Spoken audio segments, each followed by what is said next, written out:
그 당원 80조 개정 문제 가지고, 예, 당원 개정 가지고 지금 신경전 아닌 신경전 벌이고 있는데, 이게 아무래도 비대위가 최종적으로 결정할 사항이다 보니까 위원장님 생각이 궁금합니다.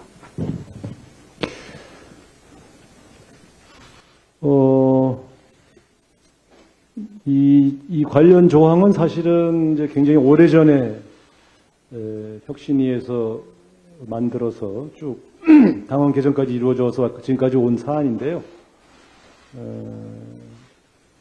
일단 논의의 출발은 당원 청원 제도를 도입해서 당원들의 의견을 듣는 제도를 도입하고 나서 아마 5만 명을 넘어선 첫 번째 사안인 것으로 알고 있고요. 결국 당원의 목소리에 답하기 위한 검토가 아마 비대위에서 제가 없을 때 전준위에 검토하도록 그렇게 아마 당내에 의견을 모은 것으로 알고 있고요. 지금 전준위에서 논의를 곧 진행할 것으로 그렇게 알고 있습니다. 그래서 비대위는 전준위에서 논의된 내용이 보고되면 그 내용을 기초로 해서 결정을 해 나가도록 하겠다 하는 원론적인 말씀을 드리겠습니다. 다만 제 개인적인 입장을 자꾸 물어보시는 분이 많은 것은 아마 제 개인적인 입장이 영향력을 행사하는데 또 당이 결정하는데 영향을 주지 않겠는가 하는 추측 때문일 것 같은데 몇몇 언론인들한테는 제가 개인적인 의견을 전달한 적은 있습니다만 야당이 되면 특히 지금처럼 윤석열 대통령과 한동훈 검찰총장의 정치보복 수사에 노출되어 있는 이런 상황을 고려해야 된다. 그것이 저희 생각이고요. 특히 제가 지금 정치보복 수사 대책위원장을 맡고 있기 때문에 이 문제를 저는 좀 심각하게 받아들이는 편입니다.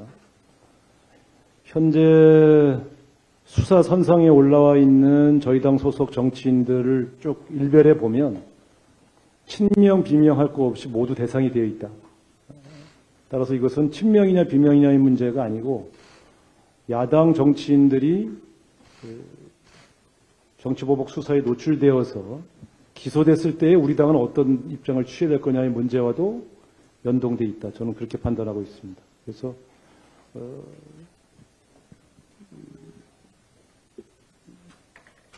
단순히 기소되었다는 이유만으로 불이익을 줄 거냐 하는 문제는 조금 신중하게 저희가 들여다볼 필요가 있는 문제다 이렇게 판단하고요. 이 문제는 단순히 이재명 현재 당대표 후보만을 대상으로 해서 검토할 문제는 아니다 이렇게 보여지고 있습니다.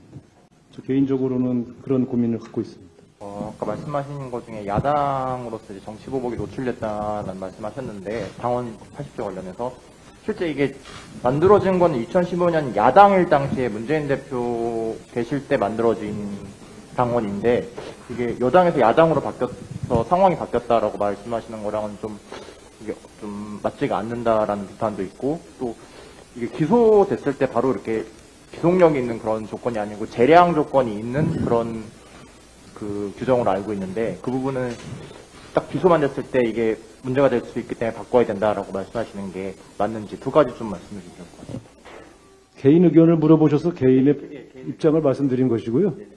최종적으로 결정되면 그때 말씀드린 것으로 저는 당신이 혁신위에서 이 안을 만들 때도 저는 찬성하지 않았습니다. 반드시 이런 조항들이 나중에 우리의 발목을 잡게 될 것이다. 저는 그렇게 생각했었습니다. 왜냐하면